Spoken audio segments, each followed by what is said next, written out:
Salut les amis, ici c'est Ephraim Kalala, entrepreneur, businessman, investisseur. Sur cette plateforme, nous parlons des investissements, de l'entrepreneuriat ainsi que du business. Si toutes ces thématiques t'intéressent, alors abonne-toi sur cette chaîne, active la cloche de la notification pour que tu ne rates pas une vidéo que nous allons publier qui va t'ajouter de la valeur, et aussi partage cette vidéo autour de toi, auprès de tes amis, de tes connaissances pour leur ajouter de la valeur. Aujourd'hui, je vous ai amené un entrepreneur, un businessman, un expert en recherche de l'argent qui s'appelle Claudel Noubissier. Claudel Noubissier est un investisseur camerounais, millionnaire, qui s'est fait beaucoup d'argent en business. Donc c'est lui qui va nous servir de mentor aujourd'hui. Il va nous parler des 7 piliers pour se faire de l'argent. 7 piliers pour se faire, non plutôt 6 piliers pour se faire de l'argent. Alors dites-moi dans les commentaires les amis, qu'est-ce que vous aviez réussi. Écrivez cela dans les chats, dans les commentaires. Tout ce que vous aviez réussi auprès de ces personnes, parce que je vous assure, vous ne serez jamais déçus. Vous ne serez plus déçus, c'est vraiment quelqu'un qui s'y connaît dans le domaine. Donc soyons très attentifs, écoutons-les. Mais tout ceci, nous allons avoir après le jingle. Allons-y.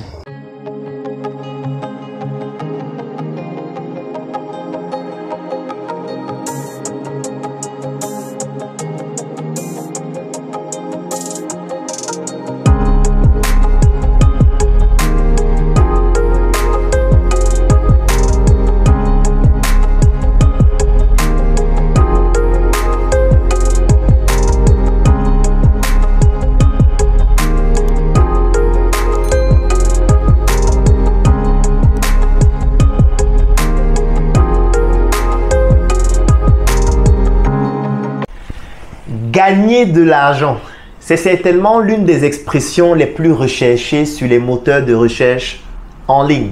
Si vous tapez comment gagner de l'argent sur un moteur de recherche en ligne, vous allez tomber sur de nombreuses vidéos, de nombreux contenus, de nombreux documents, de nombreux livres, de nombreux articles qui vous expliquent comment faire pour gagner de l'argent. Mais en réalité, dans le processus qui vous conduit à gagner de l'argent, il existe 6 étapes. Et dans cette vidéo, je vais vous décliner ces 6 étapes-là. Et parmi ces 6 étapes, gagner de l'argent n'est que la première étape. Et c'est dommage que la plupart des personnes s'arrêtent uniquement à cette première étape-là et ne continuent pas le processus afin de pouvoir atteindre le nirvana du fait de gagner de l'argent. La première étape, lorsqu'on veut gagner de l'argent, c'est gagner de l'argent. Ou plutôt, le pourquoi et le comment est-ce que je procède pour gagner de l'argent. Le pourquoi, on le sait déjà. Vous ne pouvez pas vivre si vous n'avez pas d'argent. Vous ne pouvez pas vous alimenter si vous n'avez pas d'argent. Vous ne pouvez pas vous vêtir si vous n'avez pas d'argent. Vous ne pouvez même pas être respecté si vous n'avez pas d'argent. Vous ne pouvez pas vous soigner si vous n'avez pas d'argent. Dans le pourquoi je recherche de l'argent, tout le monde connaît le pourquoi. Maintenant, le comment, c'est une problématique qui est complexe parce que le comment dépend de plusieurs choses. Le comment, c'est déjà en fonction de vos connaissances. Le comment, c'est en fonction de vos compétences. Le comment, c'est en fonction de votre sensibilité. Le comment, c'est en fonction de votre patrimoine génétique. Le comment, c'est en fonction de l'environnement dans lequel vous vivez. C'est cela qui définit le comment est-ce que vous allez procéder pour gagner de l'argent.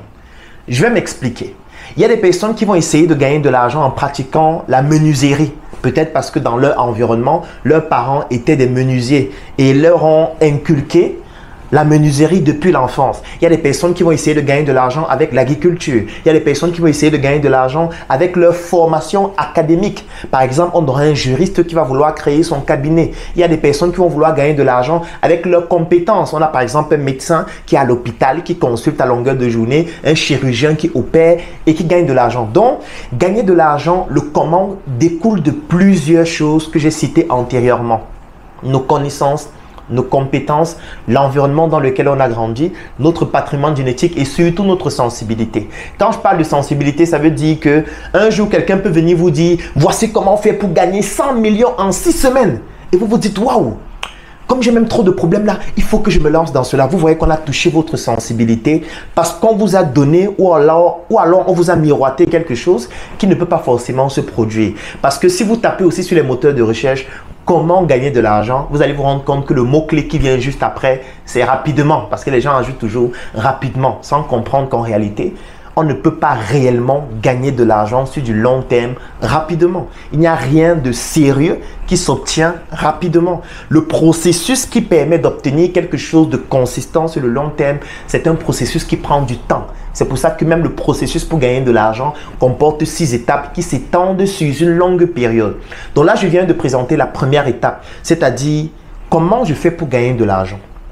Après avoir répondu à la question du pourquoi est-ce que je recherche cet argent. Et lorsque vous allez trouver comment vous faites pour gagner de l'argent, vous n'êtes qu'à la première étape.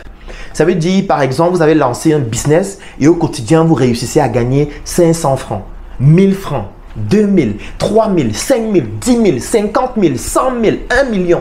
Ça veut dire que vous avez terminé avec la première étape, c'est-à-dire comment je gagne de l'argent. Vous avez déjà répondu à cette question en ayant trouvé une activité par laquelle vous réussissez à gagner de l'argent. Sauf que ce n'est que la première étape. La deuxième étape maintenant de ce processus, c'est comment est-ce que je fais pour augmenter mes revenus. Oui, vous gagnez déjà 10 000 par jour. Maintenant, comment est-ce que je fais pour gagner 50 000 par jour, 100 000 par jour, 500 000 par jour, 1 million par jour? Pour pouvoir passer à cette deuxième étape, il faut s'inspirer, 1, de ses échecs, 2, de son expérience, 3, de l'expérience des autres, parce que vous ne pourriez pas vous seul bénéficier de l'expérience de toutes les personnes qui sont dans votre environnement. Donc, c'est important de bénéficier de l'expérience des autres et c'est la raison pour laquelle vous devez vous intéresser à ce que les autres font. Vous devez écouter les autres qui sont aussi dans le processus de gagner de l'argent, qui sont en train de pratiquer des activités qui leur permettent de gagner de l'argent, surtout les personnes qui sont déjà dans votre secteur d'activité et qui ont un niveau beaucoup plus évolué. C'est pour ça que vous devez participer à des conférences, vous devez lire des livres, des personnes qui vous inspirent dans votre domaine. Vous devez vous documenter, vous devez étudier, vous devez vous former pour pouvoir passer à la deuxième étape, c'est-à-dire celle qui vous permet d'augmenter vos revenus. Parce que pour ça, vous devez développer des techniques de marketing, des stratégies de vente. Vous devez pouvoir être quelqu'un qui développe des méthodes qui lui permettent de pouvoir gagner beaucoup plus d'argent. Donc la deuxième étape, c'est comment j'augmente les revenus, que j'ai déjà répondu à la première question en trouvant comment gagner de l'argent. Donc l'étape 1, c'est comment gagner de l'argent. L'étape 2, c'est comment augmenter les revenus que je génère après avoir répondu à la première étape. La troisième étape maintenant, c'est comment est-ce que je fais pour augmenter mes marges. Parce que vous devez bien faire la différence entre un chiffre d'affaires que vous générez et les marges. Je vais prendre un exemple. Vous vendez par exemple un produit. Mais sauf que pour confectionner ce produit, vous dépensez par exemple 300 francs. Et vous vendez le produit à 500 francs. On va mettre ici dans dépenses toutes les dépenses qui vont entrer en jeu dans la confection du produit. Que ce soit les dépenses numéraires, les dépenses non numéraires, comme par exemple la matière première, les ressources humaines, le transport, la logistique, la conservation et tout ce que cela peut comporter. Supposons qu'on évalue cela à 300 francs par produit. Ça veut dire que quand vous vendez à 500 francs, vous avez une marge brute de 200 francs. La troisième étape, c'est comment est-ce que je fais pour augmenter ma marge brute. Ça, c'est la troisième étape. C'est-à-dire comment je fais pour augmenter mes marges, comment je fais pour augmenter la rentabilité de ce que je fais. Et là, ça nécessite aussi, de s'inspirer de son expérience des 2 précédentes étapes, 2, de s'inspirer de ses échecs des deux précédentes étapes, 3, de s'inspirer de l'expérience et des échecs des autres qui ont eu à passer les 2 premières étapes afin de ne pas commettre les mêmes erreurs que les autres et enfin de se former. Parce que si vous ne vous formez pas, comment est-ce que vous allez savoir même déjà que vos marges sont faibles ou alors que vous avez la capacité de pouvoir gagner beaucoup plus en termes de marge? Parce qu'il faut faire très attention. Vous pouvez avoir quelqu'un qui a résolu la première question du comment en faisant par exemple les marchés publics. C'est quelqu'un qui s'est dit, je me lance dans les marchés publics, je gagne des marchés, je gagne de l'argent. Et c'est quelqu'un qui a gagné par exemple un marché de 100 millions de francs. C'est bien, il a répondu à la première étape. Deuxième étape, il se dit maintenant, il faut que j'augmente mes revenus. Donc, je gagne des marchés qui ont, par exemple, des montants beaucoup plus importants. Je gagne des marchés de 100 millions, je passe à des marchés de 200, 300, 500, 800 millions. Ce n'est pas ça qui doit vous impressionner. Parce que quelqu'un peut gagner un marché de 800 millions, mais lorsqu'on enlève toutes les marges, il se retrouve avec 10 millions seulement. Alors que vous pouvez avoir un comment, c'est-à-dire une activité qui vous permet de gagner de l'argent, où vous ne gagnez que 75 millions, mais lorsqu'on calcule la marge qui vous revient, vous avez des marges de 30 millions. Ça veut dire que vous qui faites un chiffre d'affaires inférieur à celui qui fait ce marché public dont le marché était de 800 millions, 1 milliard, vous avez des marges plus importantes que celui qui fait le marché de 1 milliard. Et vous n'avez pas les mêmes risques parce que quelqu'un qui fait un marché de 1 milliard, s'il y a un retour de ce marché, il doit gérer un retour de 1 milliard. Donc vous voyez directement que vous devez questionner votre comment à la troisième étape. La troisième étape, c'est la rentabilité. Vous devez vous poser la question, l'activité que je mène actuellement, quand je dépense 300, je gagne 500. Comment est-ce que je peux faire pour dépenser 200 et gagner 1000 francs? Comment est-ce que je peux faire pour dépenser 100 francs et gagner 5000? C'est la question là que vous devez vous poser maintenant à la troisième étape, c'est-à-dire comment je fais pour augmenter mes marges. Et là, ça peut vous pousser à mettre sur pied un ensemble de stratégies. Je prends un exemple de stratégie, il y en a plusieurs autres, mais pour que la vidéo ne soit pas longue, je vais prendre juste un seul exemple. Dans la première étape, vous avez développé votre crédibilité. Vous avez travaillé avec des fournisseurs avec qui vous avez toujours régulièrement réglé vos factures. Dans la deuxième étape, vous avez augmenté votre chiffre d'affaires. C'est-à-dire que vous avez augmenté les transactions financières avec vos clients, avec vos fournisseurs et surtout avec vos partenaires. Ça veut dire que vous avez déjà développé une certaine crédibilité si vous êtes quelqu'un de sérieux. Donc, pour passer à la troisième étape, vous pouvez utiliser un levier qui est très intéressant, qui est utilisé par la plupart des commerçants. C'est ce qu'on appelle le crédit fournisseur. Ça veut dire que vous pouvez rencontrer votre fournisseur et vous lui dites actuellement je veux passer à un autre niveau. Avant je venais te voir, je te donnais 100 000 francs pour que tu me donnes la marchandise. Est-ce que tu peux me donner la marchandise de 100 000 francs ou de 200 000 ou de 500 000 francs et je te rembourse cela sur 6 mois? Là, ça devient un levier. Ça veut dire que vous n'auriez plus la possibilité ou alors vous ne seriez plus obligé de mobiliser toute votre trésorerie pour pouvoir obtenir la matière première qui vous permet de pouvoir fabriquer votre produit que vous vendez.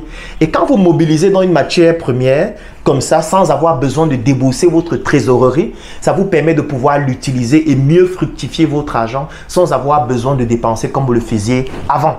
Ça veut donc dire qu'avec cette petite astuce-là, qui découle de votre sérieux, de votre crédibilité, de votre capital confiance que vous avez développé parce que vous êtes quelqu'un qui respecte la parole donnée, vous pouvez passer donc à la troisième étape et augmenter donc votre capacité de déploiement sans avoir besoin de dépenser de manière corrélaire ou alors de manière similaire votre trésorerie. Alors, qu'est-ce qui se passe? Moi, par exemple, j'ai des entreprises avec lesquelles j'ai eu à collaborer dans le cadre de mon cabinet, le Claudel Numisi International Consulting, qui ici au Cameroun ont des crédits fournisseurs de 20 milliards, de 30 milliards, de 50 milliards pour certaines. Vous vous imaginez une entreprise qui a un crédit fournisseur de 50 milliards. Ça veut dire que c'est une entreprise qui peut aller chez son fournisseur et prendre la marchandise à crédit pour 50 milliards et rembourser parfois cela sur 1 an, 2 ans, 3 ans et voire plus. Vous vous imaginez, si vous avez cette capacité d'utiliser ce levier-là, vous allez être beaucoup plus rentable parce que ça veut dire que votre trésorerie va tourner entre vos mains pendant beaucoup plus longtemps et vous pourriez générer beaucoup plus de marge par rapport à quelqu'un qui doit débourser toute cette somme pour aller acheter la marchandise sans pouvoir l'écouler même rapidement, ce qui fait que les stocks déjà ça a un coût, ce qui fait que même la sécurité ça a un coût et ça fait en sorte qu'il dépense plus par rapport à vous qui avez ce crédit fournisseur et qui pouvez beaucoup plus facilement utiliser votre trésorerie. Donc il est extrêmement important d'utiliser des leviers. Il y a beaucoup d'autres leviers et j'ai juste pris un exemple pour que la vidéo ne soit pas très longue. Donc la troisième étape, vous devez vous poser la question, comment je fais pour gagner plus en dépensant moins? La quatrième étape maintenant, c'est comment est-ce que je fais pour automatiser mon business. C'est-à-dire, première étape, j'ai trouvé comment gagner de l'argent. Deuxième étape, j'ai trouvé comment faire pour augmenter mes revenus. Troisième étape, j'ai trouvé comment faire pour pouvoir augmenter mes marges. Quatrième étape maintenant, comment faire pour que mon activité se développe sans que je ne sois nécessairement là présent physiquement, ou alors comment est-ce que je fais pour continuer de développer mon activité même si je ne suis pas présent, même si je n'interviens pas dans le processus. Donc il faut que j'automatise mon activité. Cela nécessite 1, de s'inspirer de ses échecs des 3 précédentes étapes, 2, de pouvoir s'inspirer de son expérience, 3, de s'inspirer de l'expérience d'autres personnes qui ont déjà réussi à automatiser leur business, et 4, de se former, de se documenter, de rencontrer des personnes qui ont déjà atteint le niveau que nous on n'a pas encore atteint ou qu'on souhaite atteindre. Donc ça, c'est la quatrième étape Parce que vous devez réussir à vous désolidariser de votre business sans que votre business ne prenne un coup.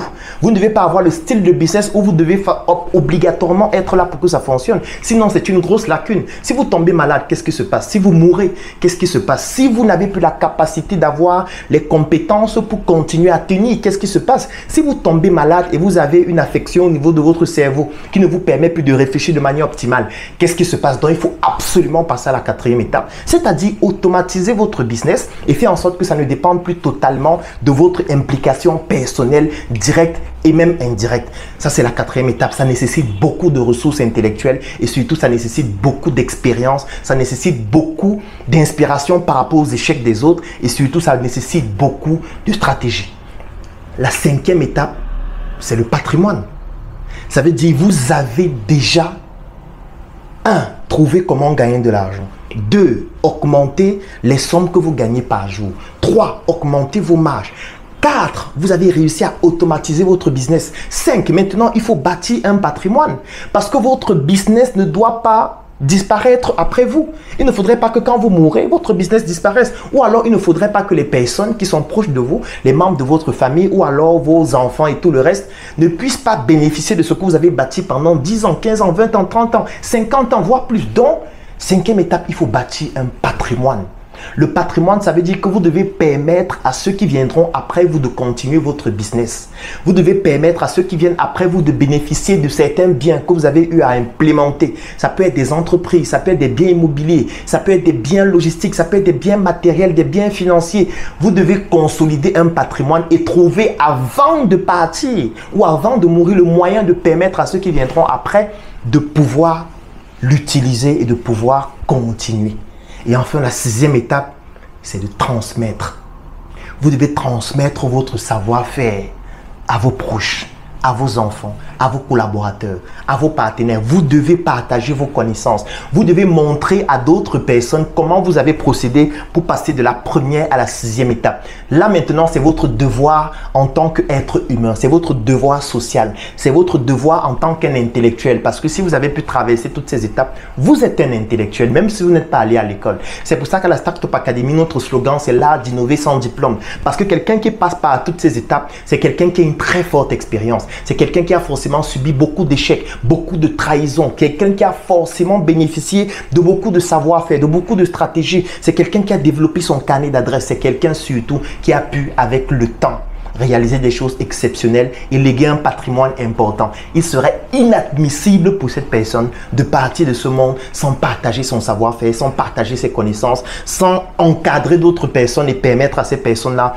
de pouvoir progresser. Et pour partager ses connaissances, partager son savoir-faire, ça nécessite aussi de se former parce que pour partager, c'est un art. Qui dit art, dit apprentissage, dit technique, dit qu'il y a une méthode optimale pour partager son savoir-faire de manière claire, de manière précise, de manière enrichissante. Et ça demande donc de se former, parfois en art oratoire. Ça demande de se former en pédagogie. Ça demande de savoir même ce qu'on transmet et ce qu'on ne transmet pas. Et surtout, ça demande d'être méticuleux dans ce qu'on fait. Vous voyez que ces 6 étapes, vous devez les pratiquer. Ne restez pas seulement dire, je sais déjà comment gagner de l'argent. Non, chaque fois que vous êtes dans le processus, vous allez découvrir même de nouvelles méthodes pour gagner de l'argent. Plus simples, plus efficaces, plus rentables. Parfois, vous allez vous dire, waouh, il y a de cela 5 ans, voilà comment je faisais pour gagner de l'argent. Mais aujourd'hui, je trouve que ça me perdait même du temps. J'ai trouvé de nouvelles astuces, de nouvelles méthodes, de nouvelles stratégies. Et toutes ces stratégies, moi, je l'ai implémentées, moi, je l'ai expérimenté pendant 10 ans. Et j'ai réussi à passer d'une étape à une autre. Et toutes ces stratégies, j'ai décidé de mettre cela dans un coffret qui s'appelle le coffret VIP, que je vous invite à découvrir à travers cette vidéo. Alors, c'est un coffret qui est donc dans ce conditionnement, qui lui aussi, il est très beau. Les finitions, elles sont excellentes tout simplement. Et quand vous ouvrez dans ce coffret, quand j'ouvre le coffret à l'intérieur, vous avez donc la notice. Alors, la notice, c'est quoi? Dans la notice, vous avez un tout petit document que j'ai conçu dans lequel vous avez les informations en ce qui concerne le coffret. Là, nous avons voulu apporter une innovation. Ça veut dire que le coffret a une forme de fusil parce que mon pseudonyme, c'est l'assassin. Et dans ce livret, dont vous avez les informations concernant l'utilisation du coffret, les formations qu'on retrouve à l'intérieur, etc. Les numéros de téléphone à contacter en cas de besoin. Et c'est donc conservé dans ce package qui est dans la notice. Alors, après la notice, maintenant, vous avez le coffret en lui-même. À l'intérieur, vous avez donc cette clé USB en forme de pistolet.